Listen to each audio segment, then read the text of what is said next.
Hi friends, this is Uma. இன்றைக்கி நம்ம சேனலில் என்ன திருப்புகள் டிஸ்கஸ் பண்ண போகிறோம் அப்படிங்கிற ஆல்ரெடி உங்களுக்கு தெரிஞ்சிருக்கும். ஸோ வாங்க லேட் பண்ணாமல் டைரெக்டாக நம்ம திருப்புகளுக்குள்ளே போயிடலாம். இன்றைக்கி ஸ்டார்டிங் லைன் என்ன அப்படின்னா, மதிதனை இயலாத பாவி அப்படிங்கிற திருப்புகள் ஸ்டார்ட் பண்ண போகிறோம். ஸோ மதிதனை இயலாத பாவி அப்படிங்கிற இந்த வரிக்கு என்ன அர்த்தம் அப்படின்னா, மனிதர்கள் பார்த்திங்கன்னா அறிவு நலம் உடையவனாக இருத்தல் வேண்டும்.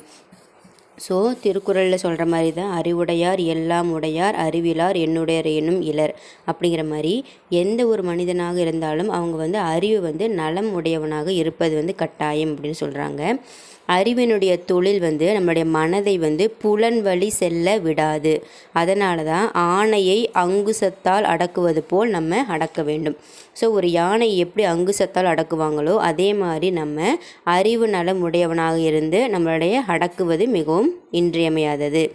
அதாவது அறிவின் பயன் என்ன அப்படின்னா, பிற உயிர்கள் படும் துன்பத்தை பார்த்து நம்மளோட உள்ளம் உருகி அந்த துன்பத்தை மாற்றுவதற்கு நம்மளால் என்ன செய்ய முடியுமோ அதை செய்யணும் அப்படிங்கிறதா இந்த வரிக்கு உண்டான அர்த்தம்.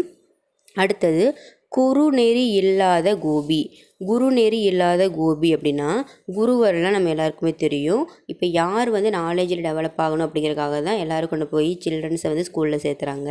ஏன்னா குரு சொல்லி கொடுப்பாங்க. அந்த மாதிரி குருவருள் இல்லாமல் நடப்பவன் பார்த்திங்கன்னா, ஒரு மாலுமி இல்லாத கடலில் பார்த்திங்கன்னா கப்பலில் செல்லக்கூடிய அந்த மாதிரி விரைந்து போய் அவங்க கெடுவாங்க.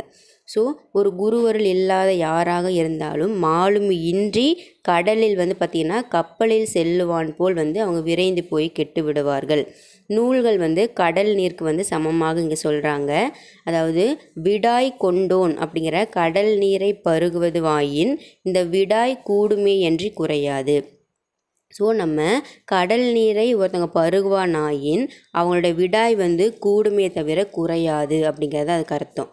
கடல் நீரை பார்த்திங்கன்னா முகில் உண்டு உவரை மாற்றி நன்னீரை பொழியும். கடல் நீர் நமக்கு தெரியும், முகில்னால் மேகம்னு நமக்கு தெரியும். ஸோ அந்த கடல் நீரை மேகம் உண்டு அந்த உவர்ப்பை மாற்றி நமக்கு நன்னீராக கொடுக்கும். இது கடலினுடைய சிறப்பு.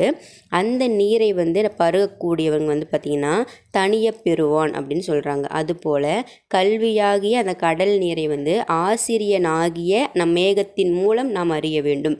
ஸோ இந்த இடத்துல மேகம் அப்படிங்கிறத ஆசிரியராக சொல்கிறாங்க. கடல் நீரை அவங்க சொல்லிக் கொடுக்கக்கூடிய அறிவை சொல்கிறாங்க. அதனால தான் அறியாமையாகிய விடாய் தீரும். ஸோ அந்த மேகத்தின் மூலம் ஆசிரியராக இருக்கக்கூடியவர்கள் நமக்கு அறிவை கொடுக்கறனால அறியாமை அப்படிங்கிற விடாய் நம்மளை விட்டு நீங்கிவிடும் அப்படின்னு சொல்கிறாங்க. இதுதான் குரு நெறி இல்லாத கோபி அப்படிங்கிற வரிக்கு உண்டான அர்த்தம்.